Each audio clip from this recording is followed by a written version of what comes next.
Game on. Game on. Welcome to the Down by Fall podcast. I'm Anna. I am Jay. And we're here to talk about the episode of Raw that happened last night. And that was on February 4th, 2019. And it was a doozy. Not really. Like so many episodes of Raw. It was... Very, very long. There was some good. There was some bad. And there's definitely some ugly in this episode. But let's get into it. Yeah. So the show opens with Stephanie McMahon, and she starts to talk, but immediately Becky Lynch's music hits. Which was awesome, I thought. Yeah, it was a good pop. Of course the crowd was into it. Mm-hmm. I think everybody would rather listen to Becky Lynch rather than Stephanie McMahon. Right. And Stephanie confronts Becky Lynch about the fact that Becky hurt her knee during the Royal Rumble. And is like, why have you refused to see the doctor? And Becky's immediately like, I don't need to see a doctor. I am perfectly fine. I see what you're trying to do. Because the last time she saw a doctor, she wasn't cleared and she got taken out of the Exactly. match. So you can tell it's like a little bit of paranoia there for as far as her character goes. Mm-hmm. And she's like, I'm not falling for that again. I'm here to wrestle. I'm fine. I don't need this leg to wrestle. She's like the knight from Monty Python. It's just a flesh wound. Just a flesh wound. So they go back and forth with Becky refusing medical treatment. But Stephanie says that she can't compete unless she's cleared by the medical staff. But I think Becky cut a great promo here talking about Stephanie's privilege. Yeah. And she's like, you're another daddy's girl who's never had to fight for anything. What do you know about struggle? Yeah. Exactly. I thought that was great. And I think a lot of the audience was like, yes, amen. Yeah. Especially regarding the privilege thing. But Stephanie shuts her down again, says, hey, if you don't go see the doctor, I'll be forced to suspend you. And Becky says, hey, I'm not going to be responsible for what happens if you say that one more time. And Of course she does. And of course she attacks Stephanie McMahon. Yep. Stephanie suspends her and she gets attacked. So this reminds me of it's kind of like a modern retelling of the probably the best storyline in WWE history, and that's the Stone Cold Steve Austin versus Vince McMahon. It looks like that's kind of what they're doing here. Is this what happened? Is it like a similar kind of story? Kind of, yes. You know, you have an authority figure telling basically, hey, you can't do this, you can't do that. And Stone Cold was basically, I'm going to do what I want. And you're kind of seeing elements of that here with Becky. So it's very similar. Yeah. So, hopefully they keep that going. Because, like I said, that's probably the greatest story that WWE has ever told. That sounds good. Yeah. See, like, that's the thing with older wrestling. I'd love to go back and watch it in order. Like, watch the Raw episodes, watch the SmackDown episodes as they happened, and then watch the pay-per-views, because I need that extra context. I need that full storyline. I don't like missing... It's like if we're going to the movies and we're going to be 10 minutes late, I don't want to go in. It's like I'd rather just go see it another day because I need that 10 minutes. I'm very much a need my context kind of person. Yeah, or you don't want to start off with Police Academy 5. You want to Exactly. start with Police Academy 1, 2, 3, 4. Exactly. And even like movies that are based on books. I'm such a nerd. I have to read the book first. All right. But I'm intrigued by the Stone Cold storyline. I don't think we've seen any. I don't think you've showed me any of his matches or anything. I don't think I've seen any of that. No, I don't think so. I just know of him that he was kind of like a anti-authority figure. Mm-hmm. And that's all I know. He was kind of like between good guy, bad guy. He drank beer. He poured beer all over himself. He poured beer all over other people, all over the crowd, brought out beer trucks, sprayed everyone in the ring and in the crowd. Yeah, he did it all. Pour some Budweiser on me. Yeah. Which he called Steve Weisers. That's how much he drank. Oh, really? Yeah. Interesting. Boy, did we get off topic. We did, but hey, I mean, that's what it's all about. I thought this was a good segment. I liked it. And I like that they kind of kept it going. When they returned from the commercial, Becky was getting escorted out the building, and she passes Ronda Rousey, who's headed to the ring, and Ronda cuts this really quick, fiery promo, which I have an opinion here. Okay, let's hear it. I like Ronda when she's fired up. I feel like that's when she's the most in her element. Yeah. However, they are writing too many things for her to say in such a short amount of time. And that's why she's tripping over her words so bad. Right. Like, her first sentence is, you test the limits of my professionalism. Like, try saying that fired up, like, if you're already nervous about speaking. That's an easy thing to mess up. Yeah, not only that, she's best when she's fired up, but it kind of seems unbelievable that now she has two modes, 0 to like 100% fired up and like nothing really in between. Yeah. Like they figured out, yes, her being like maxed out, fired up works the best. So let's only get her to that point. It's silly, and like they have her fired up. Like, I loved Becky in this too, because she just sits there and smirks at her. Yeah. But they way overwrite Rhonda's lines to where it, like you said, it's either 0 or it's 100 because she's so fired up. But then they show her having her entrance seconds later, and she's all smiling and okay again and not angry. Yeah, it's just that's like not crazy. high-fiving fans, and Yeah. it's like, no, it just they need to just let her be a normal person. Yeah. It's like they either have to, she has to be the Mother Teresa of the episode, or she has to be trying to be Becky Lynch. I don't know. Yeah, yeah. It's weird. She hadn't found her comfort zone there. But, I mean, hey, all that to say she is getting better at talking. I mean, the promo she did last week where she slammed the microphone down. And that was good. But they good. need to give her shorter sentences. Yeah. Until she's more comfortable talking. Yeah, I agree. Because they give her these, like, I mean, I'm sure it looks great on paper, these speeches that they give her, but it's too much. They just need to edit it a bit. Now, I like some of the stuff she was saying, like, hey, you're messing up this pay-per-view, this main event, this Wrestlemania opportunity. You're messing this up for me. Exactly. Like, the content itself is great. Mm-hmm. And she ends with the ice and Advil. Which sounded weird. So then she heads out to the ring, and like you said, she's all smiles and giggles and high-fiving kids. But then when she gets in the ring, she's back to being badass Rhonda. Yeah. Like... It's like she has multiple personalities or something. Yeah. And it was her versus Liv Morgan of the Riot Squad. And it was a fun match. I feel like they did a good job putting Ronda over. I just kind of wish I feel like a lot of her matches are squash matches. Kind of like this one. She pretty much immediately eliminated Morgan and then turned to the rest of the Riot Squad and was like, come on. Like, yeah. I'm bored. Let's get another fight going. Yeah, they kind of need to build her up like that, though. I mean... Yeah, it makes sense, but... I don't know. I feel like I'm ready for Ronda's first loss. I think as far as her character goes, it's going to be a big deal when she does lose for the first time. I wish it would have been against Liv Morgan. But that would have been great. If it was this episode, just randomly, she lost the championship. Kind of like they did with Shinsuke last week. Yeah. By the way, I liked the beginning of the match when Liv Morgan was running around kind of toying with her. Yeah, she's running in and out of the ring and taunting her. Laying on the mat, just kind of posing, just taunting her. That was fun. Yeah. But the thing that was Liv Morgan's downfall in this match, I thought was so weird. She does this, like, backwards bridge thing. Mm-hmm. But what would, like, Ronda was standing next to her. She does a bridge. It's like, what, is that supposed to hurt Ronda? Yeah.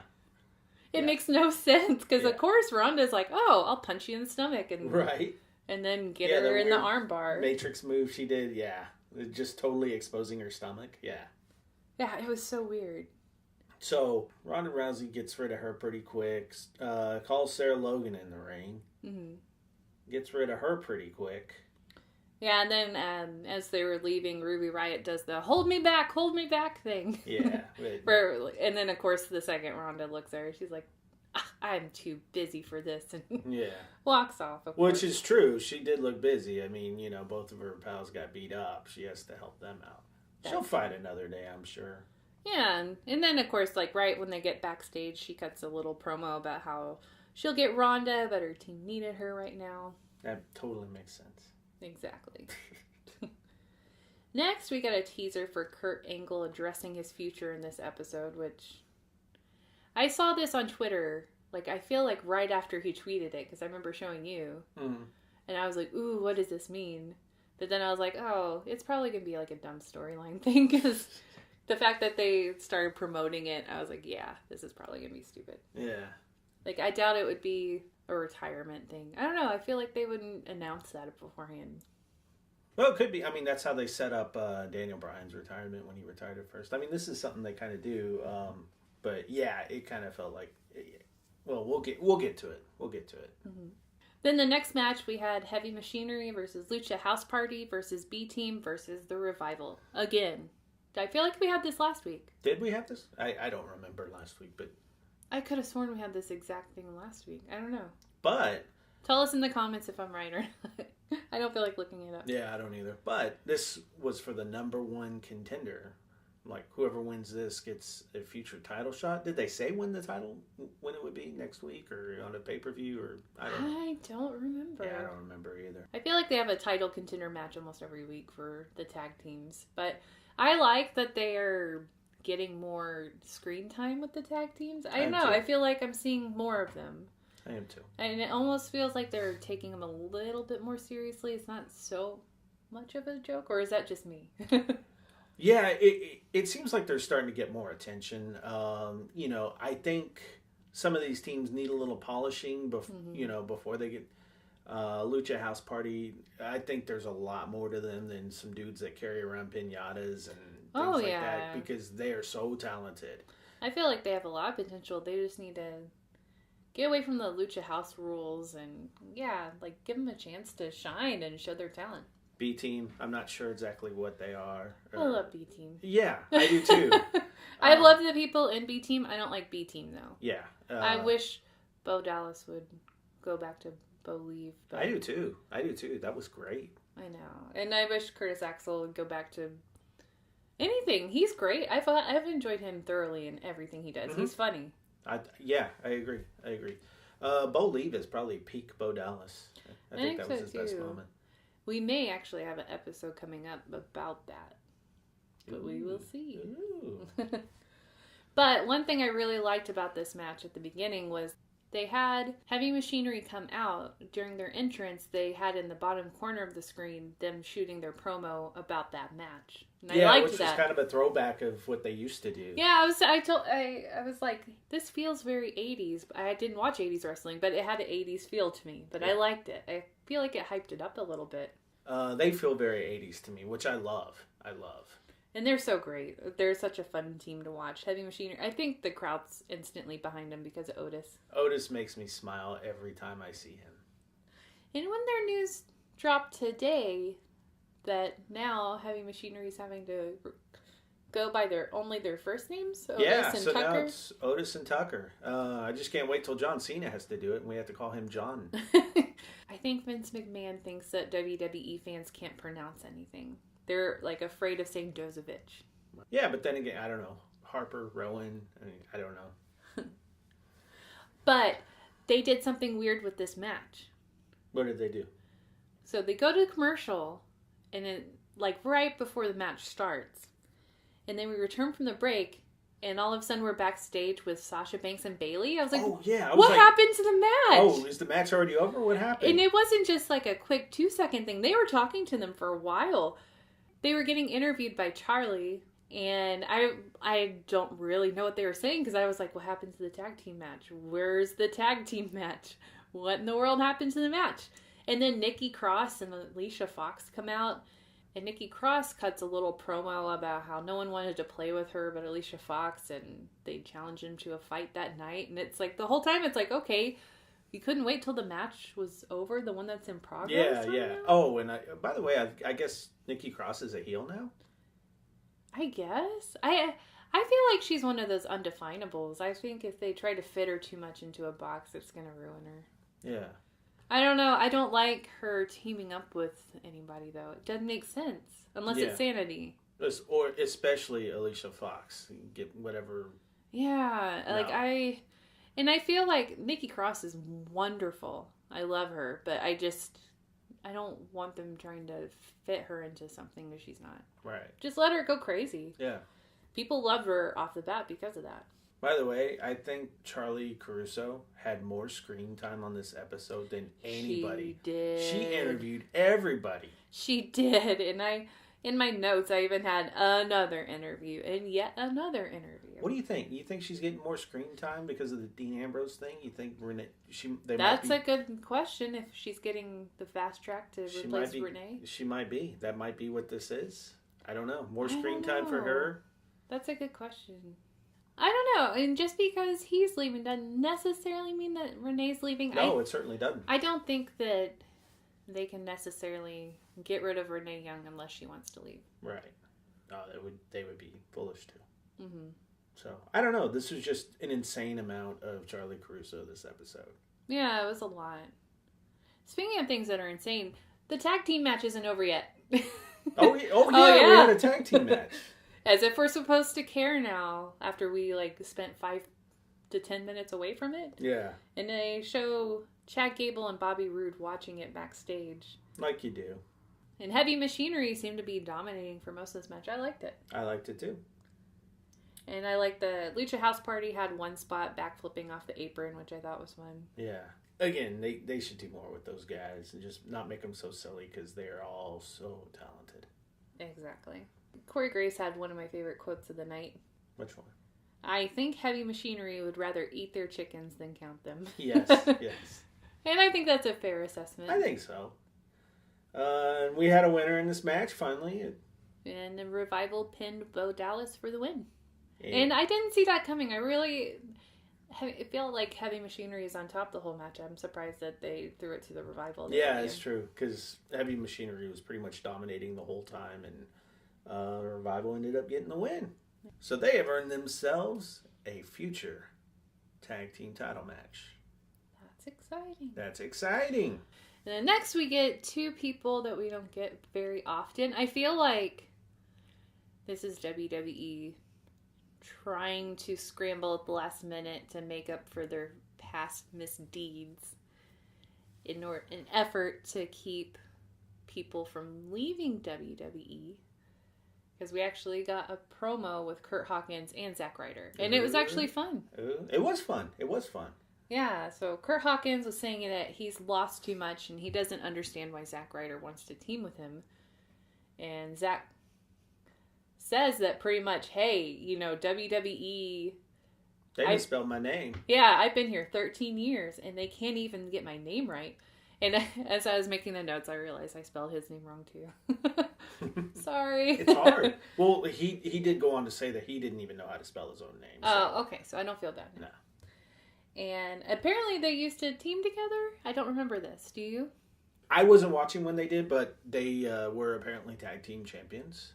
Oh, okay. So, man, I hope this goes well because I like both of them. But I'll tell you, all of the ingredients, everything they're doing right now, if you look at the recipe book, it will make you the B team because that's exactly how they started off. That's true. It was couple kind of losers, forgotten guys is like, oh. They're not losers, but WWE saw them. No, no, gosh, no. No, we love both Bo Dallas and... Yeah, losers as in people who lose matches, not like losers. Yeah. No, because, we're very big fans of both of them.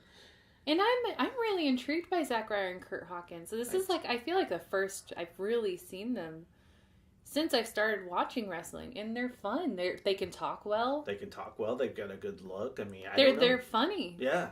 So it's like, why have they been ignored this time? I know. And isn't Zack Ryder the one that was big on YouTube or something? Yeah. He had he was like a big YouTube star. So it looks like they're going to try and end Kurt Hawkins' losing streak, which I hope happens. I think that'd be fun. I think it would be hilarious if he beat Brock Lesnar. I'm all for it. Out of all... Sign me up. Yeah. 200 and something losses in a row, and he just gets this random match on a Tuesday against Brock Lesnar, and he ends up beating him. Count me in. I'm in. I'm in. To become the new champion. Yep. I'm in. Or he can hand Ronda Rousey her first loss. Sign me up for that too. You and your intergender wrestling, Andy Kaufman. What? Andy Kaufman? Yeah, he was the king. Oh, that's right. I forgot about that. But he was a bad guy when he did that. This would be like a women empowerment thing, which makes it okay. Okay. Well, no, I never got to review Royal Rumble like we were supposed to. Uh-huh. Do you have anything you want to say about it? Oh, yeah, I do. Royal Rumble starts, and I turned to you, and what did I say? I was like, oh. Hey, it's starting. No. Oh. I said, what did I say was going to happen with Becky Lynch? I was like, wait a minute. Becky Lynch is going to win the Men's Royal Rumble. Yeah. And you were like, what? And I was like, think about it. Charlotte Flair wins the women's. Becky Lynch interrupts the Men's Royal Rumble because she doesn't get a shot at that one. And she wins, and then they both challenge Ronda Rousey. Genius, right? Right. I'm all for that. Right. And then Nia Jax came out, and I was furious. Yeah. I was like, they took my idea and made a joke out of it. It was like that scene in Big Daddy where Adam Sandler shows up and they say, oh, we wasted the good surprise on you. They wasted it on Nia Jax. Exactly. It was like they wasted the good thing on her. And they made it a joke and they made it a heel thing. Whereas they could have done the same exact thing with Becky Lynch, but people had been like, awesome women empowerment. Yay. Like, you wouldn't have had to get finishing moves on her like that. Right. Like they did with Nia Jax. All right. Boy, did we get off track. Again. So next we get Kurt Angle walking backstage. He gets a hug from Mickie James. Apollo Crews says that he's not sure what Kurt Angle's about to say, but he respects him. It was very random. Yeah. And then Kurt Angle comes out to the ring saying he has accomplished everything he's wanted to accomplish through the years. He talks about winning at WrestleMania, soiling the ring with milk in the greatest promo in history. Do you remember that? Oh, boy, do I. What is this story? Because it reminds me of the cat spilling milk this morning. And I was like, quit trying to recreate the greatest promo in history I've never heard of. Remember when I told you Stone Cold Steve Austin would bring beer trucks out and spray the ring and spray the audience and stuff like that? Yeah. Well, Kurt Angle did that, but with milk. So he brought a milk truck out and sprayed. Like in Ernest Scared Stupid. Yeah. Have you not seen that? No. Well, anyone out there, I mean, please tell me that there's another Ernest Scared Stupid fan out there, because that's how you defeat the bad guys in that movie. They're scary looking trolls, and they had to get these milk trucks and spray the goblins with the milk. And Well, that makes sense. so it's just like that. Just like that. So that's what Kurt Angle was trying to do. He was trying to defeat the goblins. Oh, nice. Yeah. So, anyway, back to Kurt Angle. What's he doing? Is he saying his goodbyes? Is he retiring? What's going on here? They show the wrestlers watching backstage, and he kind of starts circling his point, saying he's been feeling depressed and defeated, especially during his last few matches, saying that he wanted to show that he still had it and that he could beat them. And then he said that there's one opponent that he cannot beat, and that is Father Time, which is sad. What is it Shaquille O'Neal says, Father Time is undefeated? Exactly. Yeah. That's true. Father Time should take on Ronda Rousey. Give her first loss. Really? I'm all about her getting her first loss. You are. I think if anyone can beat Father Time, it's Ronda Rousey. Exactly. And All she'd right. smile afterwards. Well, there's your main event at WrestleMania. Ronda Rousey versus Father Time. Love it. And then Baron Corbin's music hits. And he interrupts going blah, blah, blah, blah, blah. Okay. So he shows up and he immediately sucks all the joy out of the stadium. And I love him so much for it. It's just... I think he's so me... fun. I love Baron Corbin. He's such a good heel. We might be the only Baron Corbin fans on the planet. But man, I just absolutely think he's the greatest. Ever since Royal Rumble, not this year, but last year, when he took out Heath Slater walking down the ramp to enter the Royal Rumble. You've liked him ever since that moment. Absolutely. Yeah. So Baron Corbin comes out. Yeah, and he's saying blah, blah, blah. You want everyone to feel sorry for you. This speech should have been made at the Hall of Fame 2 years ago.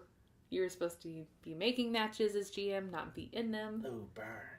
And Kurt Angle responds with, well, this broken old man will break your ankle in two. Double burn. Double burn. Then Drew McIntyre interrupts and says, well, you just can't help yourself, can you? 1 minute you've accepted your fate, then minutes later you're threatening to break the ankle of the man who took your job and beat you last week. Ooh. And says that he and Baron Corbin will put Kurt Angle down for good. And if this promo didn't have enough people in it, then Braun Strowman's music hits. Interesting. And he immediately goes after Drew McIntyre. Kurt Angle immediately goes after Baron Corbin. And Braun Strowman throws a chair at Baron Corbin so hard. Oh my gosh, was that frightening. I loved that part.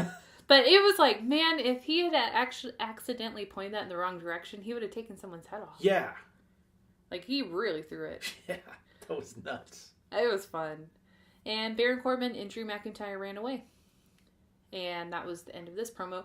What do you think about Drew McIntyre and Baron Corbin teaming up? I like it. I like it too. It takes the consolation prize for me because I wanted to see more of the Dolph Ziggler, Drew McIntyre. I wanted to... He's a good... I think he is a good partner. Yeah.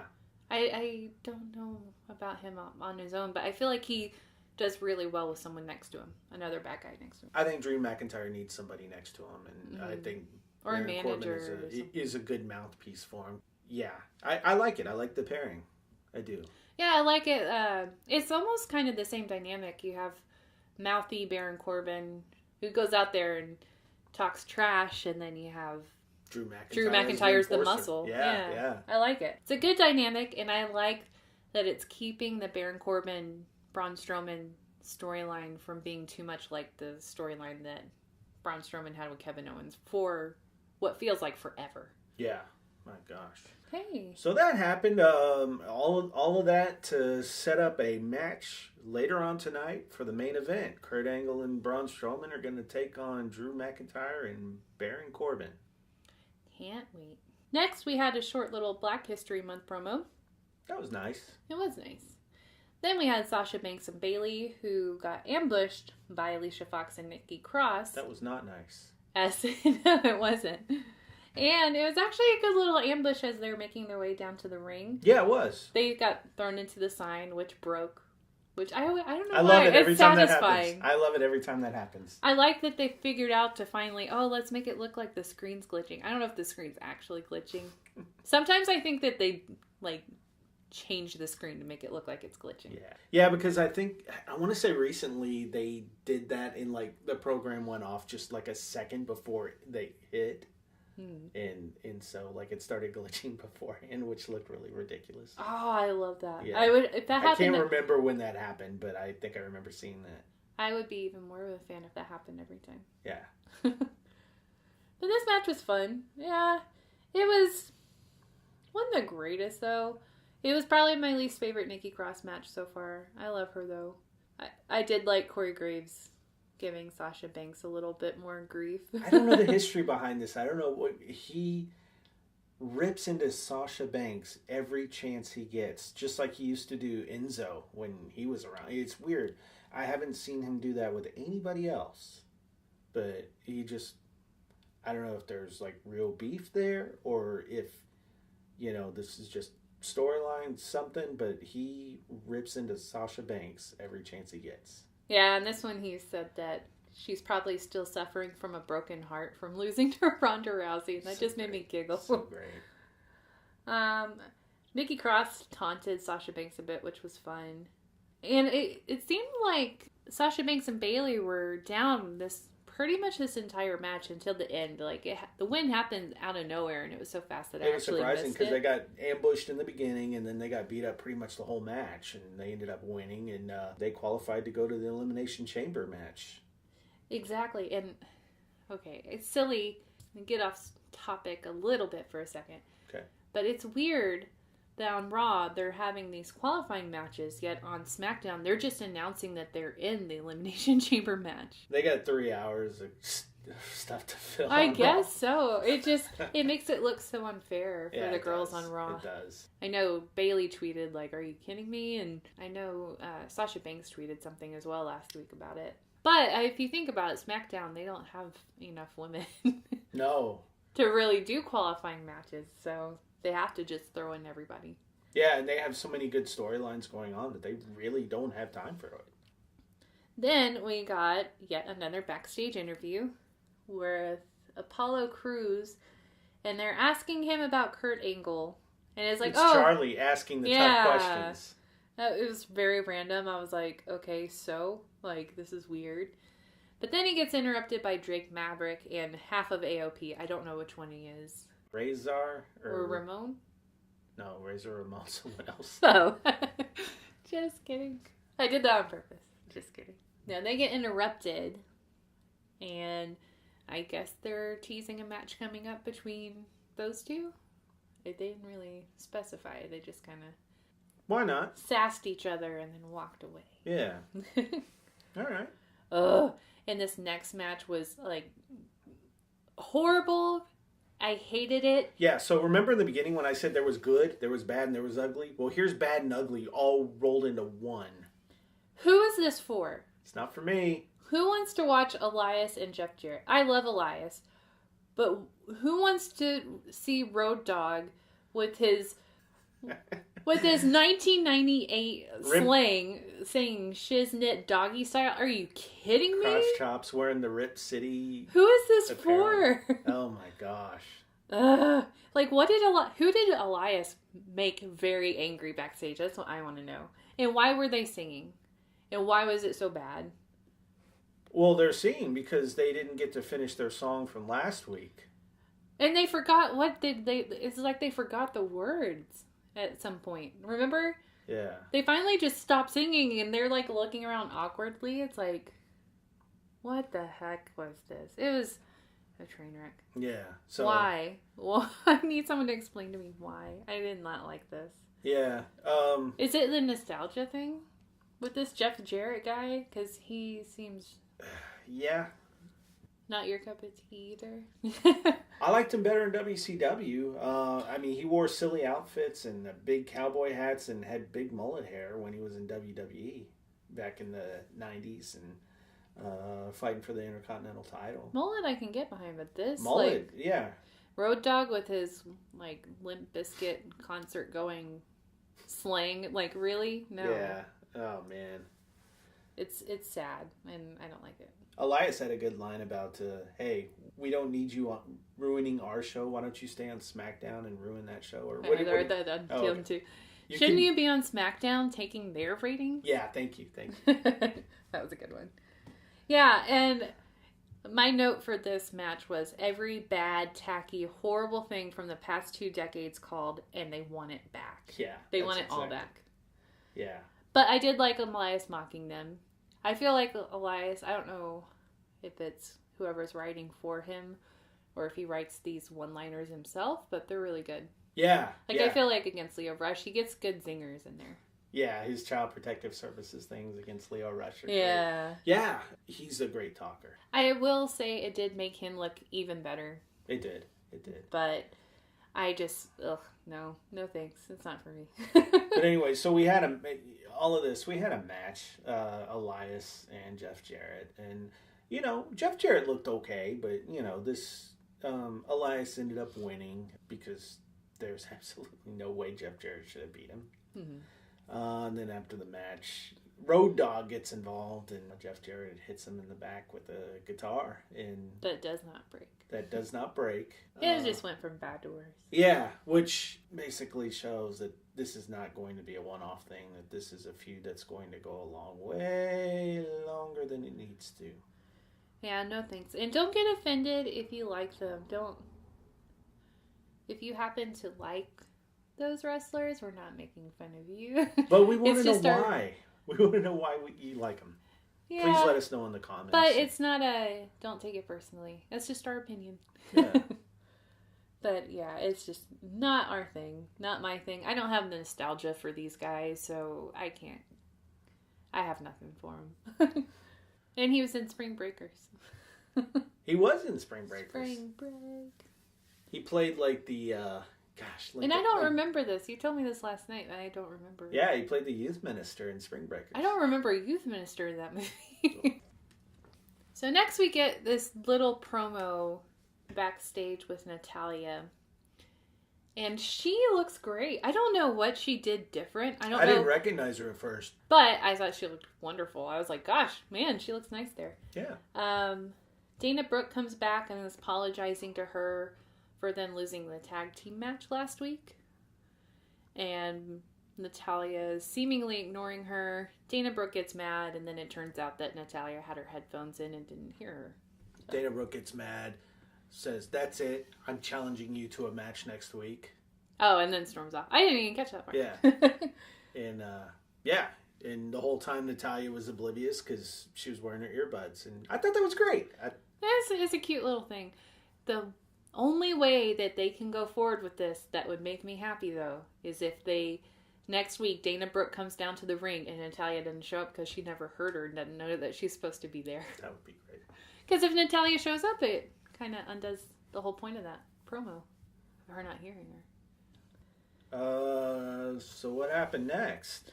Next, we have yet another Charlie interview. This time with Finn Balor.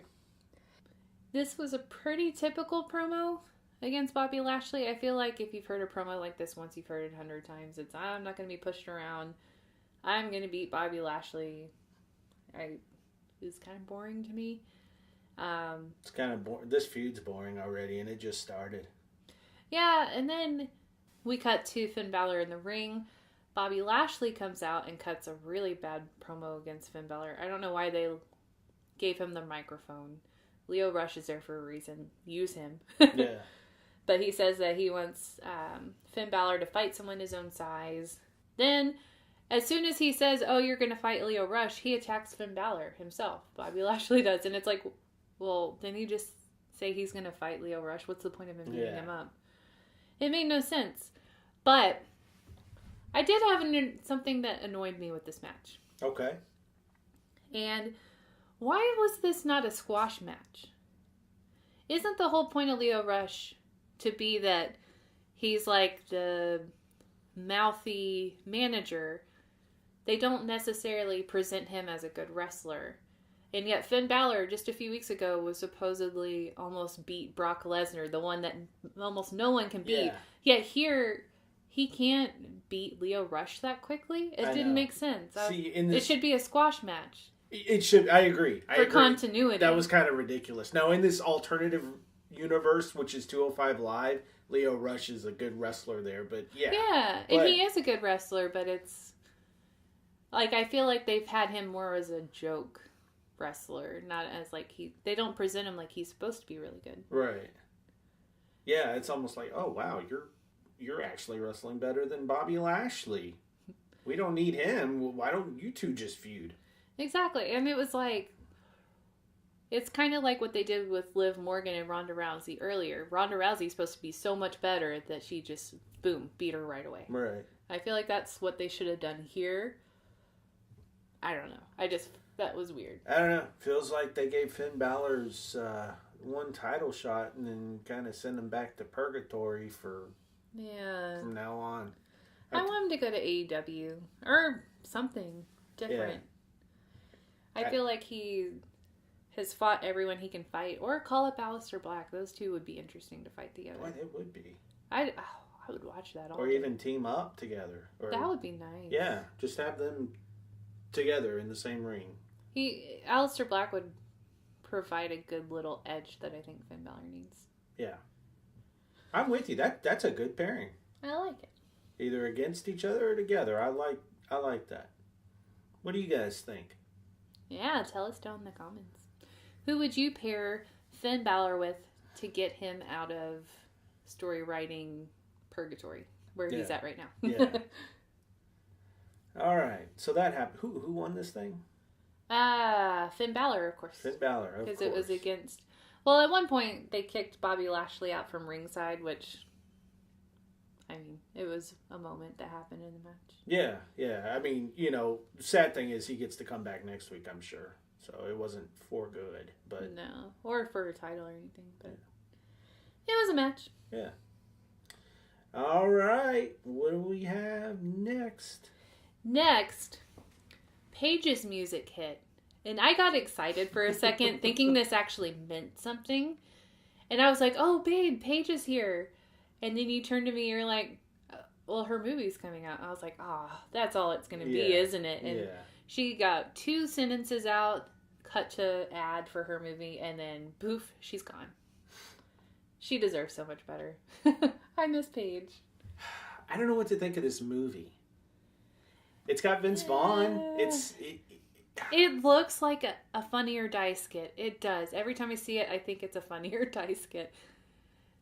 Like, I feel like it's a parody of what a wrestling movie would be. It looks so cheesy. It seems really weird. The girl, though, I have to say, the girl that they picked to play Paige, she sounds exactly like Paige. Like, voice-wise. Yeah. They sound exactly alike, which I thought they did a good job with that. Maybe eventually we'll watch it and we'll do a review. That would be nice. Yeah.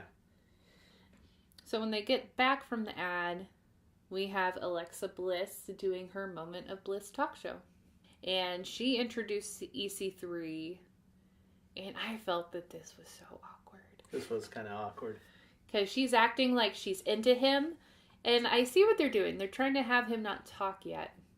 But having him be on a talk show, I feel like they're running out of ways to cleverly have him not talk, and I feel like it's forced. Feels awkward now. It's weird. Out of all the people in the company that can't talk, that they make talk and give all the difficult dialogue, and then you get one guy who actually is good at talking, don't let him talk. Exactly. That's what I wrote down. I was like, why are they holding him back on talking, since that's one of his strongest points, is that he can talk really well. It makes no sense. I don't know. But yeah, they had her flirting with him as if she's into him. And before he can say anything, Nia Jax and Tamina interrupt. Which, I mean, yawn. Yeah. And then Dean Ambrose interrupts Nia Jax. And Nia Jax says, "How dare you interrupt my interrupt?" And I wanted to turn the TV off at that moment. Yeah. Yeah. But Dean said something here, and it's like, I can't help but wonder if he added this line in. And it's like, well, I don't want to be out here any more than you want me to be. Right. So, and he cuts this very much I'm checked out promo saying that Nia Jax has a crush on him and is confused by her feelings, and that's why she attacked him last week. Yeah. Says that she needs to stay away from him, and then he turns to EC3, knocks the microphone out of his hand, calls him a mute Chippendale dancer. That was funny. And that was funny. I feel like it kind of saved the promo a bit. Asked where's EC1 and EC2. Yeah, that was cute. Yeah. You had some good lines there. And then EC3 punches Ambrose, and we get a match between those two. What did you think of the match?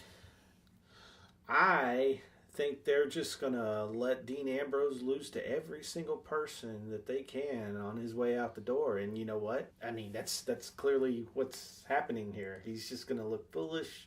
Yeah. He's going to get beat up by girls. He'll probably be Kurt Hawkins' first win. That's a good prediction, actually. Yeah. I don't think it's that bad of a thing that he lost to EC3 here. No, I don't either. And it makes him look good. And, I mean, hey. He lost, right? Oh, yeah, EC3. Okay. Yeah, it was kind of a short match. I kind of miss EC3 talking, though. I feel like I'm waiting for that. Yeah. Because that's his strong point. Like, why not lead with that? I know. Why not have him come out, have all this bravado, but hold back the wrestling? He refuses to get in the ring for a long time. Why not have that be the thing that he's holding back on? I know. Because he's a really good talker. He reminds me a little bit of The Rock. Yeah, exactly. He's like The Rock meets, I don't know, a funny character. Yeah, I mean, he's not as good as The Rock. I mean, I don't think anybody is, but I mean, that potential is there. It's like The Rock meets Jersey Shore. I mean that in a nice way. I like EC3. I like EC3 too. So he got the win. Dean Ambrose is, on his way out the door. Yeah. What do you think? Okay, if we could just pause here for a moment. Over the past week, ever since it came out that he wasn't renewing his contract, people have been saying that, hey, this might be a storyline thing, that it might not be real. That's a good question, because I think that it's possible that this is part of storyline. I thought that until this episode, though. If they had them come out and cut any kind of promo referring to him leaving, I feel like it would have been a storyline. Yeah, which, I mean, there's been no acknowledgement on camera to him, from him. But they did acknowledge it online on their website. They did, but then there's been nothing out of him. So, which is kind of... He's not necessarily always vocal, though, is he? On social media? I don't know. Oh, no, I meant like on camera. Oh, on camera. Yeah. I think time will tell. Yeah. I think if we're seeing a ton of him, there's a chance that is what's happening. Because I don't think they would throw him on TV a whole bunch if they were afraid of him. Unless he's there to make other people look good, like he did on this episode with EC3. And it could be a mutual split. Yeah, it could be something mutual where there's no hard feelings. Yeah. He's ran his course there. And if you think about it, his wife's employed there, so he's not going to mess up things for her if she's wanting to stay. Right. So I think it's going to be one of those time will tell things. Yeah. But we may have an episode coming up where we discuss this further. Ooh. See if there's a way that WWE can keep him from quitting. Ooh. Yeah. All right. So, that match ended. It did, and we got yet another backstage interview. Oh, Charlie. This time with Kurt Angle and Braun Strowman. And Braun Strowman said that it was an honor to tag with Kurt Angle, and then they both said their sayings, the things that they say all the time. The get these hands, and it's damn true. Yeah, they both did that, and that was it. Like, I don't get the point of that. Oh, they had 3 hours to fill. They had 3 hours to fill. That's our tag. That's our catchphrase when we do Raw reviews. They had 3 hours to fill. Yeah, exactly. And our other one is, who is that for? Yeah, it'll be a part of the Down by Fall podcast drinking game. Yeah. Every time we say they have 3 hours to fill. Yeah. So get your milk from Kurt Angle and just down a glass every time we say it. Milk. That's fun. Okay, next we got a similar promo with Mojo Rawley that we had last week, where he was talking to the man in the mirror. And this time he's kind of losing it and kind of laughing a bit.